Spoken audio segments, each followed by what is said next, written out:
Hello, welcome to Circle Time with Sarah. I'll be reading The Jungle Book, and that's by Rudyard Kipling. Many strange legends are told of the jungles of far-off India. They speak of Bagheera the Black Panther, of Baloo the Bear. They tell of Kaa, the sly python, and of the Lord of the Jungle, the great tiger, Shere Khan. But of all the legends, none is so strange as the story of a small boy named Mowgli. The story began when a child, left all alone in the jungle, was found by Bagheera the panther. He could not give the small helpless man cub care and nourishment, so Bagheera took him to the den of a wolf family with young cubs of their own. That is how it happened that Mowgli, as the man cub came to be called, was raised among the wolves. All the jungle folk were his friends. Bagheera took Mowgli on long walks and taught him jungle lore. Baloo, the bumbling bear, played games with Mowgli and taught him to live a life of ease. There were coconuts for the cracking, bananas for the peeling, sweet and juicy pawpaws to pick from jungle trees. Hathi, the proud old leader of the elephant herd, tried to train young Mowgli in military drill as he led his troop trumpeting down the jungle trails. Sly old Kaa, the python, would have loved to squeeze Mowgli tight in his coils. Mowgli's friends warned him against Kaa. It was Shere Khan the tiger who was the real danger to Mowgli. That was because Shere Khan, like all tigers, had a hatred of men. 10 times the season of rains had come to the jungle, while Mowgli made his home with the wolf family. Then Shere Khan returned to the wolves' hunting grounds. The wolf pack met at Council Rock when next the moon was full. "As you know," said Alkala, "the leader of the pack, Shere Khan the tiger, has returned. If he learns that our pack is harboring a man cub, danger will be doubled for all our families. Are we agreed the man cub must go?" Out of the shadows stepped Bagheera the panther. "I brought the man cub to the pack," he said. "It is my duty to see him safely out of the jungle. I know a man village not far away where he will be well cared for."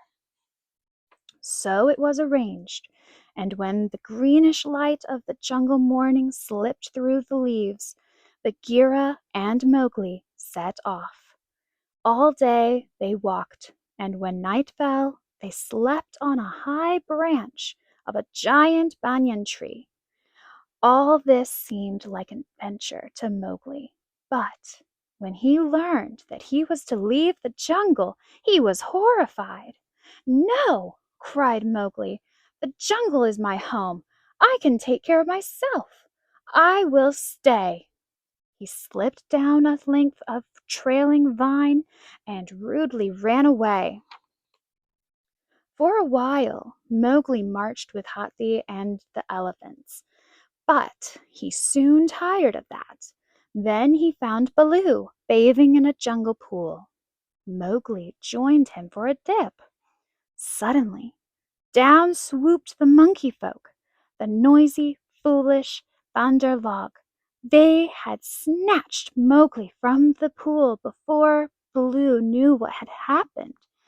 They tossed him through the air from hand to hand and swung him away through the trees. Off in the jungle, Bagheera heard Mowgli's cry and came with a leap and a bound.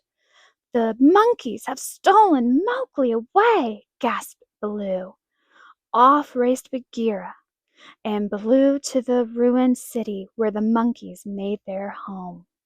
They found Mowgli a prisoner of the Monkey King. "Teach me the secret of fire," the Monkey King ordered Mowgli. "The magic of fire will frighten even Shere Khan. With it, I shall be the equal of men. Until I know the secret, you are my prisoner." It took quite a fight for Bagheera and Baloo to rescue Mowgli that time. "Now you see," they told him, "why you must go to the man village to be safe." But alas, that foolish boy would not understand. He kicked up his heels and ran away again. This time his wanderings led him to where Shere Khan lay awaiting in the high grass, smiling a hungry smile.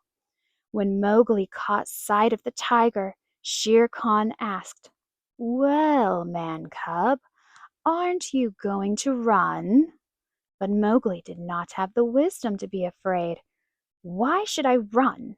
he asked, staring Shere Khan in the eye as the tiger gathered himself for a spring.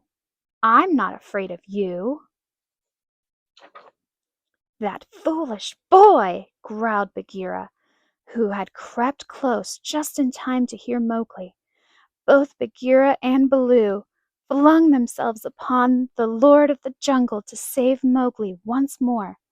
They were brave and strong, but the tiger was mighty of tooth and claw. There was a flash of lightning, and a dead tree nearby caught fire.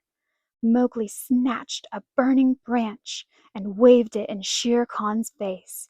The tiger, terrified, ran away.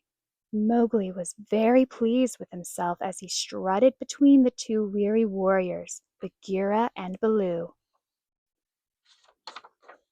Suddenly, Mowgli stopped. From ahead came a sound that was strange to him. He peeked through the brush.